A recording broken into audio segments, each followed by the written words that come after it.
Nós temos acompanhado a questão da tomada de poder de um grupo extremista religioso no Afeganistão e a repercussão em relação aos direitos humanos.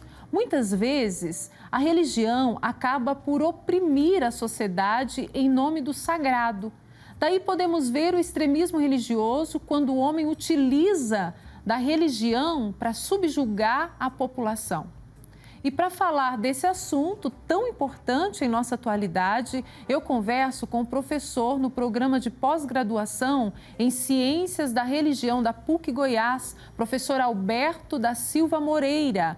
Professor Alberto, boa tarde, seja muito bem-vindo ao programa Pai Eterno. Muito obrigado, Caísa. Boa tarde a todos os telespectadores e a todas as telespectadoras. Ô professor... Ótimo, seja muito bem-vindo. É um prazer ter o senhor aqui com a gente falando de um assunto, professor, que está sendo tão relevante aí em todo o mundo e de alguma forma tem nos atingido. Gostaria que o senhor começasse falando para nós qual que é a importância da religião hoje na condução de uma sociedade. Muito bem, Caísa. Você falou no início mesmo, citou o Talibã, citou os grupos que a gente chama de fundamentalistas religiosos, né? Que mesclam religião com política, que fazem com que os preceitos religiosos que estão, por exemplo, na Bíblia ou no Alcorão, sirvam imediatamente de leis civis para organizar uma determinada sociedade.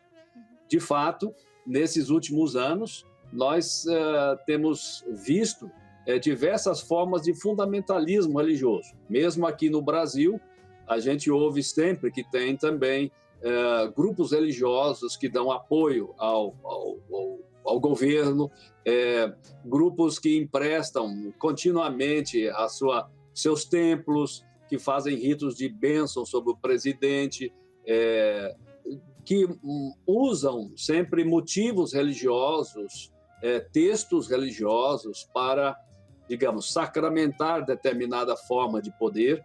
De fato, você tem razão. E isso não é, digamos, tão novo assim na história, porque a religião sempre esteve misturada, às vezes, com o poder e, às vezes, em determinada situação, realmente é fator de opressão.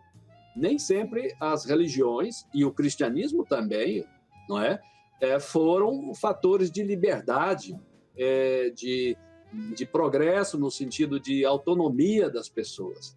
Muitas vezes, em determinados contextos, a religião assume uma função opressora no sentido de contribuir para a malformação dos indivíduos. Às vezes fala muito em liberdade, mas pratica formas de tutela, não é? De infantilização das pessoas.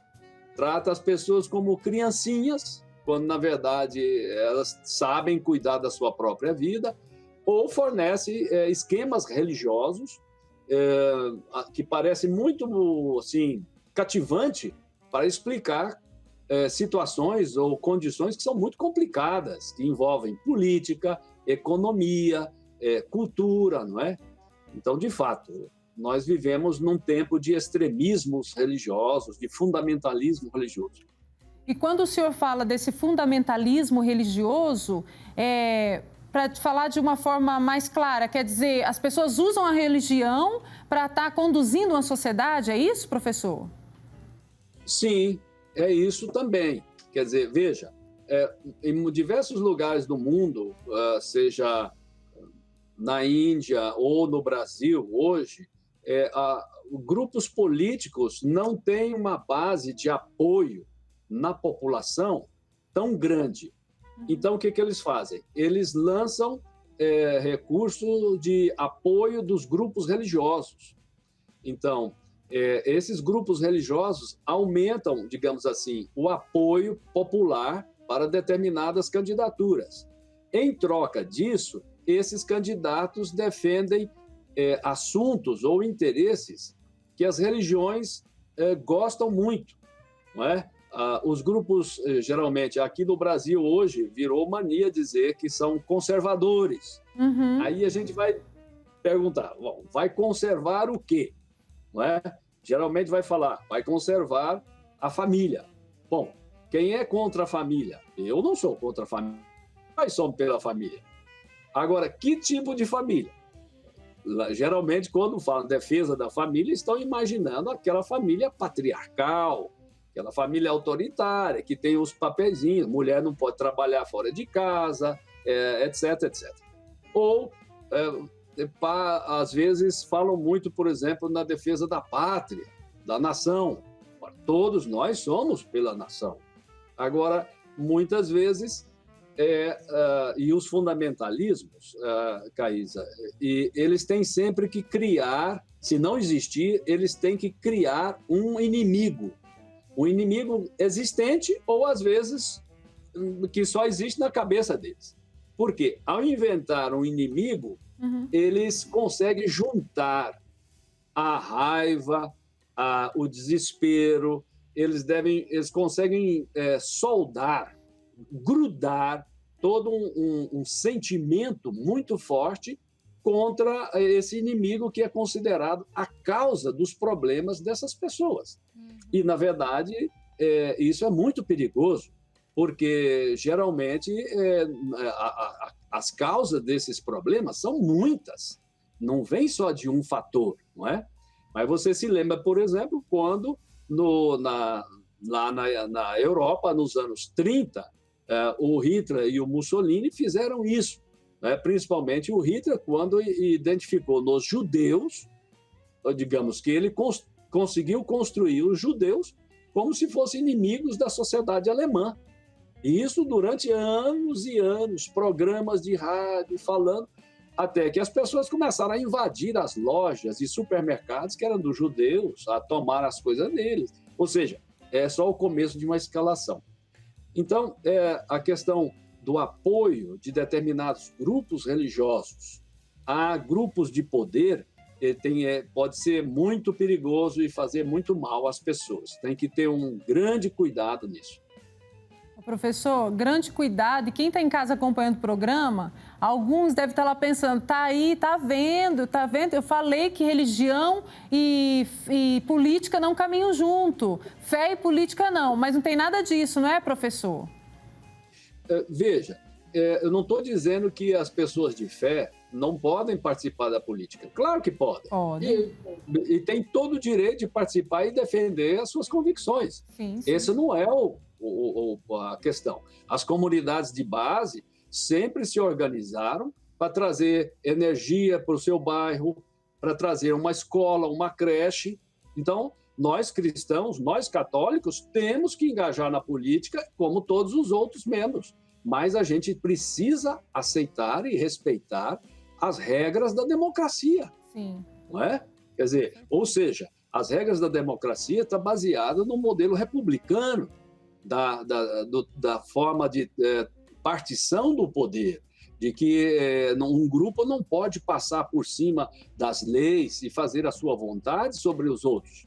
Nós não podemos, como católicos, porque fomos maioria um dia no Brasil, dizer, não, todo mundo agora tem que fazer como nós queremos, mesmo aqueles que não têm religião, ou então os que são da Umbanda, do Candomblé, espíritas, etc. Não, nós precisamos aprender que a boa religião é aquela que nos ajuda a conviver em paz com todos os outros grupos religiosos dentro da sociedade. Nós não somos melhores do que ninguém, não é? E nem sempre temos a melhor resposta. Agora, é claro que, então, a fé fortalece que a gente participe da política, mas não para procurar a defesa dos meus interesses, mas do bem comum, como fala o Papa Francisco toda hora. Quer dizer, nós somos, digamos, temos o dever de participar da política para proteger o planeta, a casa comum, aquilo que é o bem comum da humanidade, os direitos trabalhistas dos pobres, dos trabalhadores, os direitos daqueles que pensam diferente, não é? Então, não é porque os extremistas defendem isso que eles são conhecidos. Pelo contrário, eles vão contra esses direitos, eles querem, naturalmente, impor uma determinada forma e entendimento do que é família, do que é pátria, etc. Ô, professor, então nós podemos dizer que o fundamentalismo religioso, ele pode levar ao extremismo religioso? Nós podemos dizer isso ou eu estou errada nessa conclusão? Pode. Não, pode perfeitamente. O extremismo, o fundamentalismo religioso pode levar a um extremismo político, Político. não é? Às vezes as pessoas assumem, porque devemos entender o seguinte, por que há tanto uso da religião hoje na política? Porque nós vivemos, de fato, num mundo complexo, difícil de entender, não é? Há muita insegurança, há muita incerteza. As pessoas nem sempre conseguem entender direito a raiz dos problemas, as causas, não é? Por exemplo, a questão da inflação, ou do preço da gasolina, porque sobe, porque desce. Isso são questões que não é o demônio que decidiu, não é? Ou você, por exemplo, às vezes perde um emprego. Diz, é fácil você falar assim, foi porque o demônio entrou na sua vida. Mas não é tão simples assim. É uma preguiça teológica dizer, foi o demônio culpado de tudo. Não explicou nada. Às vezes são porque a determinada empresa mudou de país, às vezes porque o produto que vendia não vende mais. Todos nós sabemos que, às vezes, o que acontece comigo vem de causas que estão na sociedade. Se o dinheiro que eu recebo de salário já não consigo pagar mais o aluguel, isso gera tensão, briga com a mulher. Ou seja, muitos problemas familiares durante a pandemia não são só... Eles foram, digamos assim, turbinados, eles ficaram mais fortes justamente porque houve uma convivência mais de perto, não tem uma válvula de escape. Ou, às vezes, os problemas aumentaram e o dinheiro diminuiu. E isso não é culpa do fulano ou da mulher, é culpa de uma sociedade, não é? Mas essas tensões, a religião, às vezes, utiliza isso. Eu vou dizer religião, não. Determinados grupos religiosos que apoiam grupos políticos. E esses grupos políticos satisfazem os interesses daqueles grupos religiosos, não é? Como isenção de impostos, de taxa, como perdão de dívidas, etc, etc, etc. Além de dar a eles o palanque, que muitos líderes religiosos que mais gostam de sair e ficar no palanque. Então, de novo, às vezes fundamentalismo religioso que vem de um contexto de incertezas, porque o que é o fundamentalismo? É a procura de fundamentos sólidos, de explicações, assim, não, é assim, tem que ser assim, porque no passado era e tal. Nem sempre a gente tem a resposta. Às vezes a gente precisa procurar, precisa debater com os outros, precisa assistir os programas de vocês, ler determinados livros, para a gente encontrar a melhor explicação para o que nos acontece. E esses grupos religiosos dão explicações fáceis. É isso que eu estou aqui, professor, enquanto o senhor está falando, eu estou aqui pensando. E claro, eu sou a sociedade também, né? E é mais fácil você conduzir uma sociedade com fundamentalismo religioso, porque você vai conduzindo uma sociedade que não questiona nada. Exatamente. Se ele está conduzindo pela fé e está falando em nome de Deus, é porque isso é verdade, então eu vou aceitar e vou caminhar atrás. Eu vou viver na ignorância, na realidade, seguindo algo que talvez eu nem sei o que está acontecendo direito. Exatamente. E é preciso ver, Caísa, que como nós vivemos numa sociedade complexa, que muda muito rapidamente, aqueles pontos de referência que a gente tinha, que a gente chama, era o costume, né? Os mais velhos dizem, eu não entendo mais esse mundo que nós estamos vivendo. De fato, não é tão fácil assim. Porque aquilo que eu estou com 66 anos, como era o mundo, as famílias, o que a gente pensava na minha infância, hoje é muito diferente. Minhas meninas de 12 anos, que estão lá brincando com videogame, falam palavras que eu não sei o que significam. Então, a religião, muitas vezes, é utilizada, ela é sequestrada. Inclusive, se fala, às vezes, grupos evangélicos, por exemplo, muitas vezes muitos desses líderes que apoiam, por exemplo, o atual governo nessas falas agressivas contra o sistema democrático, eles apelam para Deus. Mas é um abuso de falar em nome de Deus, quando, na prática de Jesus, mostra exatamente o contrário, não é? A prática de Jesus estava preocupada com quem? Com quem Jesus mais se preocupou? Com os excluídos, com os mais pobres, com o pessoal que trabalhava no campo, com aqueles que eram diaristas, que iam para a praça esperando arrumar um trabalho para comer naquele dia, não é?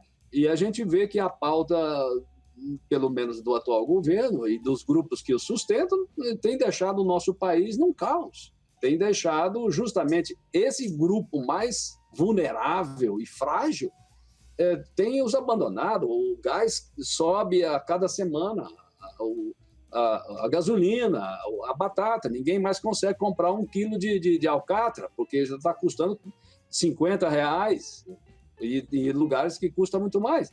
Então, usar o nome de Deus para justificar apoios a essas pautas políticas é um abuso. E a gente tem que ser muito crítico. Acho que as pessoas, toda vez que alguém falar em nome de Deus, aí tem que ficar um pouco com o pé atrás para ver de fato se isso corresponde àquilo que é a prática de Jesus. E eu acho que nesse ponto nós temos uma grande sorte, uma bênção, uma graça de termos um Papa tão inteligente, tão sensível como é o Papa Francisco.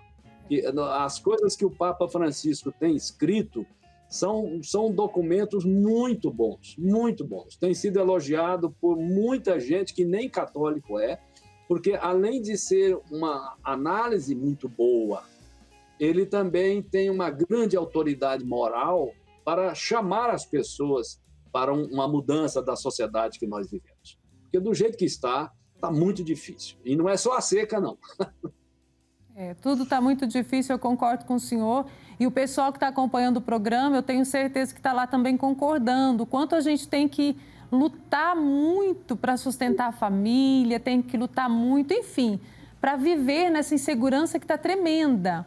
Mas aí, professor, eu pergunto para o senhor já citou o Santo Padre, o Papa Francisco, aqueles que estão em suas casas hoje, percebendo tudo que está acontecendo, nós acompanhamos tudo que está acontecendo, estamos acompanhando tudo que está acontecendo no Afeganistão, estamos percebendo tudo que está acontecendo no nosso país. Aí as pessoas se perguntam, mas aonde que eu vou me informar? Porque parece que tudo é mentira. Onde que eu vou me informar e ter certeza de que aquela informação é segura? O senhor citou o Papa Francisco, mas como que as pessoas podem se informar, viver de uma forma mais clara e trilhar um caminho certo? Olha, isso para mim é claríssimo. Nós temos que voltar às comunidades de base, formar onde a gente puder, grupos de estudo. Eu tenho um grupo de estudo com aqui o pessoal da paróquia, por exemplo, nós estamos estudando a escravidão. Nós pegamos um livro de um autor, todo mundo está lendo, e a cada encontro a gente debate um capítulo. Então, para entender o Brasil hoje, eu preciso entender o passado. Como é que chegamos nessa situação onde nós estamos? Eu preciso conhecer o passado do Brasil. Então, eu preciso estudar. Então, a dica, a sugestão que eu dou para os telespectadores é o seguinte: não fica sozinho. Chama mais gente com você, pelo menos uma horinha por semana, para vocês discutirem, trocarem ideia, para vocês checarem um com o outro. Um sempre ajuda o outro. Às vezes pega um livro bom, vai atrás de uma pessoa que você acredita que tem conhecimento, de muita coisa boa na internet. Na internet não tem só lixo, tem muita coisa boa. Sim. E também esse material pode ser usado. Então, primeiro, discutir, chamar, às vezes, pessoas que você tem confiança, que são sérios. Também não são todos os políticos que agem só no próprio interesse. Tem muita gente boa. E a gente pode convidar essas pessoas, às vezes, para uma palestra, um debate, não é? O que nós não podemos é simplesmente cruzar os braços, aceitar tudo. Ver isso, e depois também perder a esperança. Dizer assim, não, sempre foi tudo igual. Não, não foi sempre tudo igual. E nem todo mundo é igual, e há diferenças, alguns que têm algumas possibilidades e outros que às vezes prometem o que não podem. Mas há muita coisa que é possível fazer, e as comunidades, eu acho que é o melhor lugar de a gente estudar e debater, porque aí as pessoas falam. O povo geralmente é usado como massa de manobra. Às vezes, em determinadas igrejas, é como se você estivesse diante de um curral eleitoral. No final do lado do serviço religioso está um santinho, diz, vota nisso aqui. Olha, não vota nisso aí. Não acredite, porque quem trata você igual gado é porque não tem respeito com você como ser humano. Então, tem que ter uma atitude crítica. E a fé nos ajuda, porque não vamos esquecer que Jesus foi muito crítico em relação à sociedade do seu tempo, não é? Tanto é que não foi aceito por ela. Ô, professor, e diante de todas as suas falas, o senhor citou aí a questão de ser respeitado como ser humano, e o que nós estamos vendo é uma sociedade que exclui o diferente muito fácil, que se irrita com o diferente, que com o diferente proclama que vai ter que ser lidado com violência. Aí eu gostaria de perguntar para o senhor uma coisa. O fundamentalismo religioso, ele é um obstáculo para a convivência interreligiosa? O senhor acha que é um obstáculo? Acho que é um obstáculo muito forte para a convivência, porque o fundamentalismo religioso não aceita as regras da democracia. Então, às vezes você vê, como no Brasil hoje, que esses grupos políticos com o apoio religioso, eles usaram as regras da democracia para chegar ao poder. Mas uma vez que chegam lá, eles querem acabar com a democracia, querem dar um golpe, querem se perpetuar no poder. E perpetuar em nome de Deus, não é? Usando o nome de Deus. Então, isso é quase uma blasfêmia. Porque Deus não pode ser utilizado por um grupo para satisfazer simplesmente o seu projeto de poder. Você falou muito bem, esses extremismos religiosos eles são intolerantes contra os direitos dos gays, contra os direitos das mulheres, dos indígenas, dos quilombolas, não é? É uma vergonha para um cristão, seja evangélico, católico ou espírita, ou umbandista, dizer que é cristão e posar com a arma na mão, fazendo sinal de arminha. Onde que no Evangelho Jesus defendeu o uso das armas? Nunca! Então, a incitação à violência, à intolerância, ela usa constantemente o nome de Deus, e a gente tem que dizer, não, senhor, isso aí não está lá na Bíblia, isso aí não está na prática de Jesus, não é? Nós acreditamos ainda que é possível construir uma sociedade igualitária, onde todo mundo participa, onde todo mundo possa ter lugar a partir de uma prática política civilizada e também democrática, não é? Nós estamos falando de um assunto muito relevante na nossa sociedade hoje, fundamentalismo religioso, como disse já o professor, que pode nos levar ao extremismo religioso. Você que está aí acompanhando o programa, nós não queremos te convencer de algo, ou estamos aqui para dizer, esse está errado, esse está certo. Não, nós queremos só conversar com você sobre a questão de que a violência não nos leva a nada. Esse falar em nome de Deus, querendo provar que algo que talvez é errado, que não é bom para a sociedade, que está certo. É isso que nós queremos, estamos aqui conversando com você que acompanha o programa. E, professor, o Papa Francisco, ele nos diz que a hostilidade, o extremismo, a violência não nasce de um ânimo religioso. O Papa diz que são traições religiosas. E diante disso, professor, com base nessa fala do Santo Padre, o Papa, o que o senhor acha que é necessário para uma sociedade, então, ser mais tolerante diante de tudo que nós estamos vivendo e com as diferenças, que é o que nós já falamos? Olha, eu estou convencido do seguinte, Caísa, nós precisamos diminuir as distâncias que nos separam dos diferentes. Na época que eu morei no norte de Goiás, Porongatu, por exemplo, eu fui procurar o pastor presbiteriano, fui na casa do pastor batista, então eu vi que são seres humanos exatamente como eu, não é? Eu era seminarista na época, então eu acho que, primeiro de tudo, a gente tem que tirar essas distâncias. O outro não é um monstro. O outro que tem uma religião, que acredita... se tem uma coisa com os homossexuais, vá conversar com eles. Se aproxima. Vá conversar, pergunta. Claro, aproximar-se. Não é?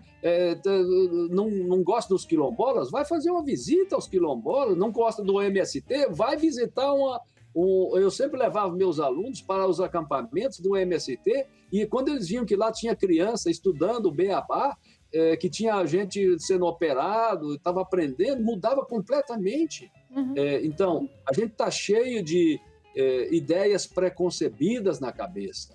Na verdade, temos que diminuir essas distâncias e também temos que ter uma proposta, ter clareza de que seguir o Evangelho é lutar pelo bem comum, lutar pela justiça social, e não só pelo bem de uma minoria. É um escândalo que no Brasil, por exemplo... Nós estamos com um probleminha aí no sinal do professor, no sinal da internet. Deu uma cortada aí, mas o professor com uma fala muito sábia, né, diante de tantas situações que nós estamos enfrentando atualmente.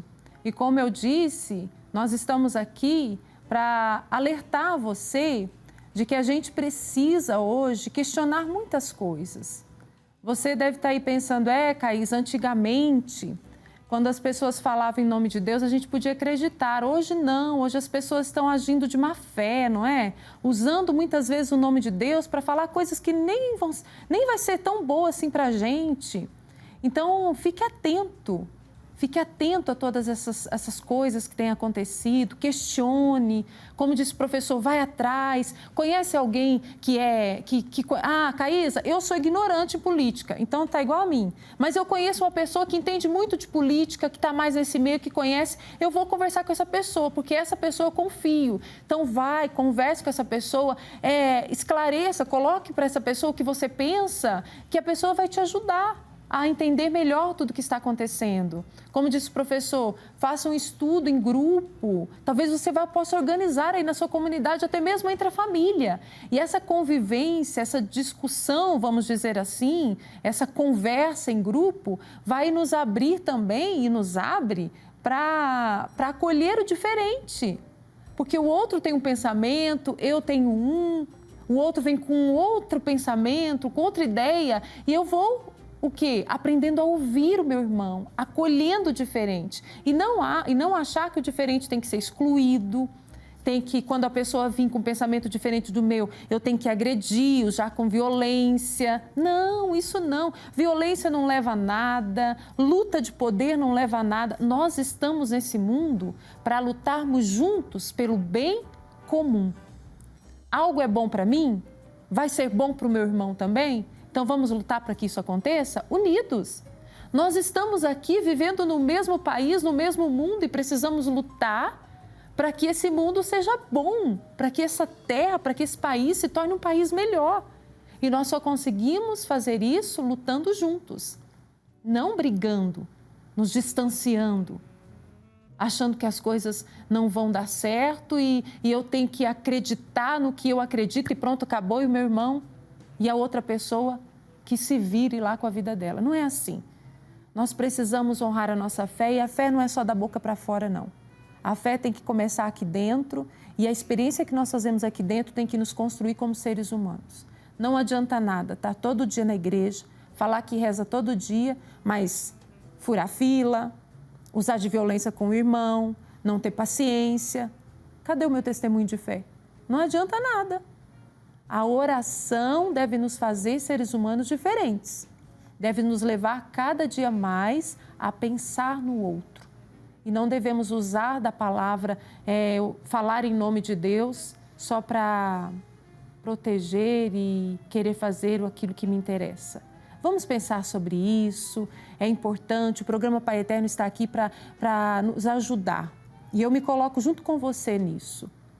Vamos nos alertar para tantas coisas que estão acontecendo e que está nos tirando da presença de Deus, está nos distanciando daquilo que nós devemos lutar para viver, que é olhar com sinceridade e com sensibilidade para o outro que precisa da nossa ajuda.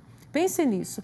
Nós conversamos aí com o professor, foi uma conversa tão interessante com o professor Alberto da Silva Moreira, ele que é professor no programa de pós-graduação em Ciências da Religião da PUC Goiás. Nós agradecemos muito, tivemos aí um probleminha com a internet, mas agradecemos e vamos ter outras oportunidades com o professor Alberto, com certeza.